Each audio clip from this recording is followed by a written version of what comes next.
Live from WTVO Rockford and your home team. Eyewitness News at 5 starts now. 2 Rockford men are arrested on various weapons charges. Police caught them because they were driving in a stolen car. And farmers come together to help the family of a man who died at a Seward grain bin. Neighbors spent the day finishing his fall harvest. Plus, we have the date when Rockford will stop picking up yard waste this year. What you need to know to make sure the city picks up your leaves. Good evening, I'm Mimi Murphy. And I'm Eric Wilson. Today, the Family Peace Center partnered with the county to help survivors of domestic violence. Together, they established a legal assistance fund for victims. Amory Wilder learned more about the Rockford initiative. Amory? Mimi, Eric, a Winnebago County boardwoman says after surveying community needs, there is a high demand for help with legal representation in domestic situations. The fund will help victims secure custody of their children early in the process. This will alleviate barriers people may face when trying to leave an abusive situation. Experts say financial abuse happens in 99% of these types of cases. Jennifer Cacciapalia with the Mayor's Office of Domestic and Community Violence Prevention says a county board member is the brains behind it all.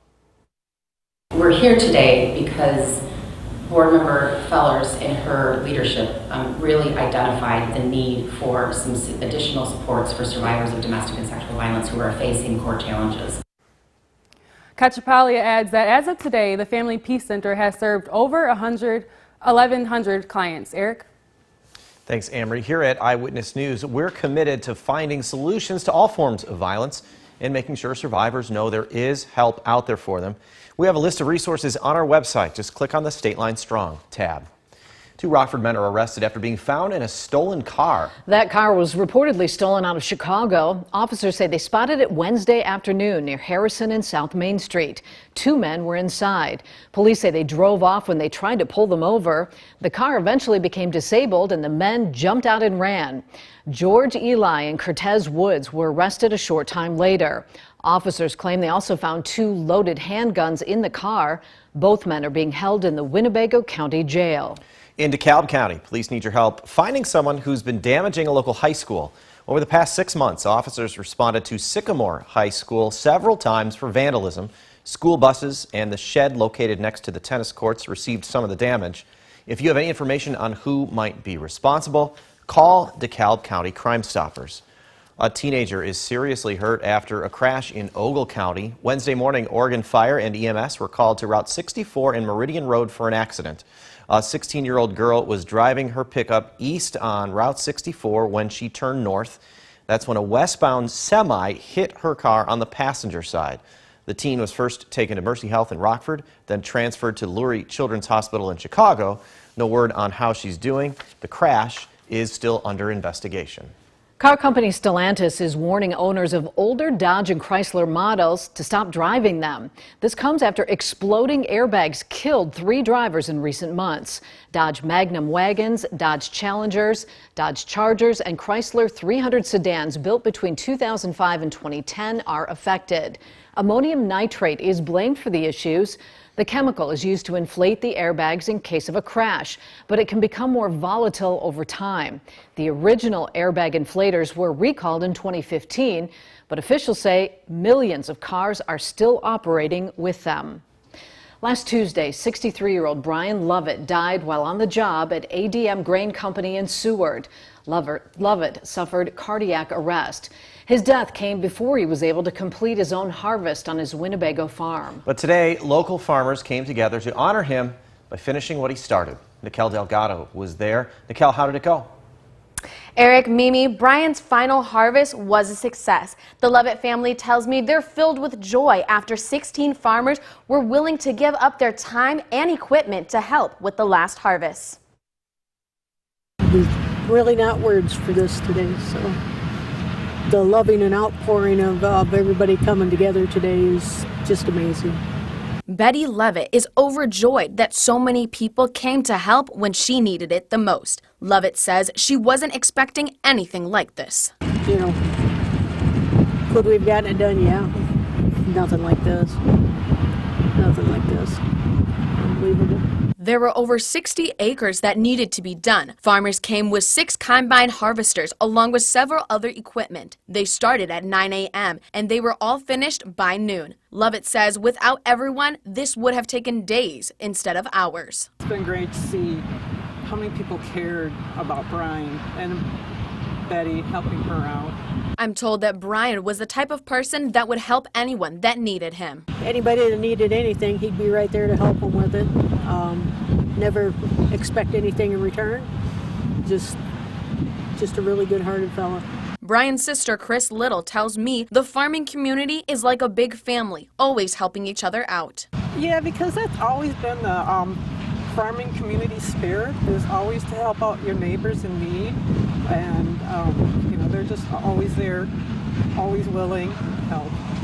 And especially this is like a busy time of year for everyone. They're all harvesting. Lovett thanked everyone who prayed for them and hopes to return the favor to all those who have helped her. We'll come together to help out a fellow farmer and show their love and compassion. Brian Lovett's funeral took place yesterday. Eric? Thanks, Nikel. The city of Rockford puts a deadline on picking up your yard waste. Don't worry, you'll still have some time. Collection ends the week of Monday, December 5th through Thursday, December 8th. Yard waste material must be placed in compostable paper bags or in 32-gallon or smaller trash cans.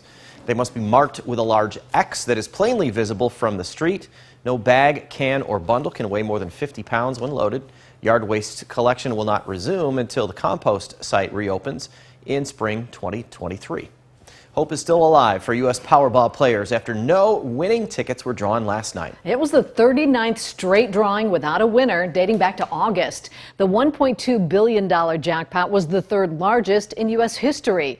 Now it's even larger, $1.5 billion by the next drawing on Saturday. Odds of winning the big prize are 1 in 290 million. A North Korean missile launch captures the attention of a high-level delegation at the Pentagon. Coming up, this comes after 20 test launches from the country in the past 2 days.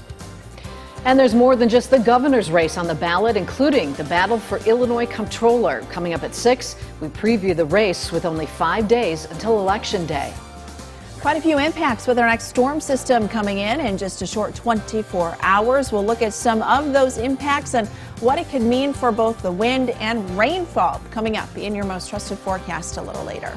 You're watching Eyewitness News, your home team with Eric Wilson, Mimi Murphy, Scott Lever, and Chief Meteorologist Candace King.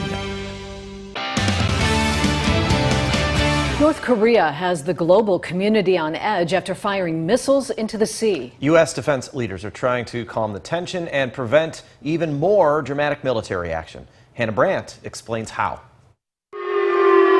Emergency sirens blared in Japan after North Korea fired a round of test missiles. It's the latest in a series of weapon launches from the country this week. Defense experts worry it's a pattern of escalation and are concerned about nuclear weapons. We are focused on making sure that they don't choose to employ a nuclear weapon or choose to attack South Korea. In response, while South Korea's defense minister met with the U.S. Defense Secretary Lloyd Austin on Thursday, the allies vowed to extend the joint military exercises that were slated to end. To strengthen our combined readiness and our ability to fight tonight if necessary. This is a strong warning against the DPRK. Experts say the alliance with South Korea isn't the only motivation for the U.S. to get involved. We're doing ourselves a favor by preventing these kinds of conflicts. Ian Williams with the Center for Strategic and International Studies points out the war in Ukraine has hurt Americans financially, and conflict on the Korean Peninsula could do the same. We would see this very similar kinds of global economic shocks. You know, South Korea is very important in auto manufacturing and electronics manufacturing. And he adds, North Korean aggression would have devastating humanitarian consequences. We're seeing authoritarian governments feeling very emboldened right now. And it's important that we take a stand and we push back. Secretary Austin promises the U.S. will continue to keep a close eye on the threat and warns North Korea against taking things any further. In Washington, I'm Hannah Brandt. It was a warm and windy Thursday with highs in the 70s. When we come back, Candace shows us the rain that moves into the state line starting tomorrow.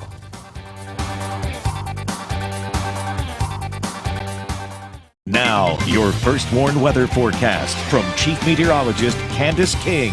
Well, we've got lots to talk about here with the weather over the next 48 hours, both in the form of wind, rain, and even some thunderstorms. For tonight, weather-wise, it will remain quiet, although a little on the windy side. Sustained winds from the south now coming down 15-25 miles per hour. We're still checking in with a few wind gusts close to 30 miles per hour in a couple of spots. So still a bit windy out there this evening, but it's that southerly wind that'll keep our temperatures in the low 70s for much of this evening. Cloud cover starting to thicken up. You may have noticed this here over the last hour or two. Those clouds, a result of our storm system out to the west. This dip in the jet stream right over the Four Corners region, that is going to allow an area of low pressure to develop and move closer to us by tomorrow night and early Saturday. So as I mentioned, things are going to stay pretty quiet out there tonight. Temperatures are going to remain mild in the upper 50s and low 60s. So it is going to be a warm start tomorrow. Cloud cover is with us tomorrow morning. We'll see a couple of spotty showers just before sunrise tomorrow, but mid to late morning, wouldn't be surprised if we get a few pockets of some heavier rainfall and even a couple embedded thunderstorms moving through. Not expecting any severe weather with that, but again, some heavier downpours will be possible. Warm front lifts up to the north during the afternoon. As it does, it kind of takes that shower chance up to the north with it, so a better chance for rainfall moving in across southern Wisconsin. As we get further into the evening, a cold front moves closer to us. As it does, we increase that chance for some showers and a few embedded thunderstorms Friday night, about 8, 9, 10 o'clock. That will continue through midnight. We've got a few heavier showers that'll be moving through. Temperatures are still going to be close to that 60-degree mark overnight Friday into early Saturday, which means a warm start Saturday morning. Look at the temperatures at 6 o'clock Saturday in the lower 60s. Southerly wind. This time the wind is going to be increasing. Saturday morning could have some gusts 45, 50 plus miles per hour. This is outside of any heavy showers that will be moving through. But coming in about mid-morning, or I should say early morning Saturday, so after about 7 o'clock, notice this band of showers coming in. This is the cold front. Warm front is up to the north. Low pressure system is just northwest of Galena. I would not be surprised if we get kind of in what we call this triple point, where we have that warm front, cold front, and low pressure system in southern Wisconsin, where we could see the potential for maybe a few isolated severe showers, isolated thunderstorms. This is mainly north of the state line, but something to keep in mind because of the time. That's at 7 o'clock Saturday morning. So not a typical time where you would expect that risk for even a couple of stronger thunderstorms. Again, it's a low end risk for that, but it is there. Winds will stay with us. Temperatures will then drop during the day on Saturday. So let's look at our wind gusts. Winds tomorrow beginning to increase from the south as we get through tomorrow night, tomorrow evening. Winds up 35 to even 40 miles per hour overnight into Saturday. Saturday morning, you've got those winds gusting 45 to even 50 miles per hour. So this evening, a good time to kind of bring in anything that may fly around, secure some of those objects outside because it is going to be pretty windy. Would not be surprised if we get a wind advisory issued for that. 64 on Sunday, and then we dry things out going into early next week. Thanks, Candace. Reagan's in next with sports. The Southside's newest edition was introduced today. We'll have more from the new White Sox manager coming up. And the Bears have made some changes of their own this week, but where do things stand as the team looks ahead to the future? Reagan gives us a glimpse next. Now sports with Reagan Holgate. Pedro Grifol was officially introduced today as the 42nd manager in Sox history. The news of his hiring didn't really create much buzz, but the White Sox seem to think they have their guy now. Sox GM Rick Hahn said he was the unanimous choice after they interviewed him. He has no prior experience as a manager in the league, but he filled several different coaching roles on the Kansas City Royals staff. He outlined today what we can expect from the team come 2023. We will be fundamentally sound. We will play with passion, pride for this uniform. This means something. We will respect the game, our fans, and earn their trust. We will be prepared to control the strike zone on both sides of the ball. We will work hard and play winning baseball every night. And we will definitely hold each other accountable. We'll stick to some baseball right now. The Astros and Phillies are tied ahead of Game 5 tonight. Justin Verlander takes the mound again as Houston looks to build off of last night's historic no-hitter. First pitch is set for 7:03. You can watch that game over on Fox 39. The Bears have created quite the talks this week leading up to the November 1 trade deadline. Ryan Poles is staying on track with this rebuild. Robert Quinn and Roquan Smith weren't a part of his plan, but wide receiver Chase Claypool just might be. Claypool is the type of player Poles looks for, young and athletic. Claypool was introduced to the media yesterday and said he thinks both him and Darnell Mooney can be a super dynamic duo for the Bears. That remains to be seen, but he's likely to play on Sunday against Miami, and Luke Getsy is excited for the possibility of what he could bring to this offense. We're happy to have him, though. We're excited to have him. I think, just his physical presence, or already you see the guy walk in the door, and you're excited about what he could bring to our team. We've talked a lot about in here, a guy that can do a lot of different things is really important for us in how we attack the game. So really excited to see how far he'll be able to take it, and I'm sure it'll be one of those things where each week he'll just be able to get a little bit more. That's sports. We'll be right back. Candace will have another look at weather in just a moment. First, Leland Vittert and Chris Cuomo have a News Nation preview. Policy or politicians, what all Democrats could learn from President Obama's midterm messaging. Plus, nothing is safe from inflation. Why now is the worst time to hit the jackpot? That's On Balance tonight. Here's a look at Cuomo. Tonight on my show on News Nation. Huge opioid settlements. CVS and Walgreens have to give $10 billion to state-level governments. Now, will they use the money to fight opioids? Plus, how new U.S. laws could trip up voters in the midterm. Coming up tonight on the show. That's all coming up on the cable and satellite stations you see there on the left of your screen. You can also head to newsnation.com. Our first warning, interactive radar brought to us by Rockford Auto Glass and More. We've got a little more cloud cover out there tonight. That, along with a southerly wind, will keep our temperatures close to 60 degrees for the night tonight.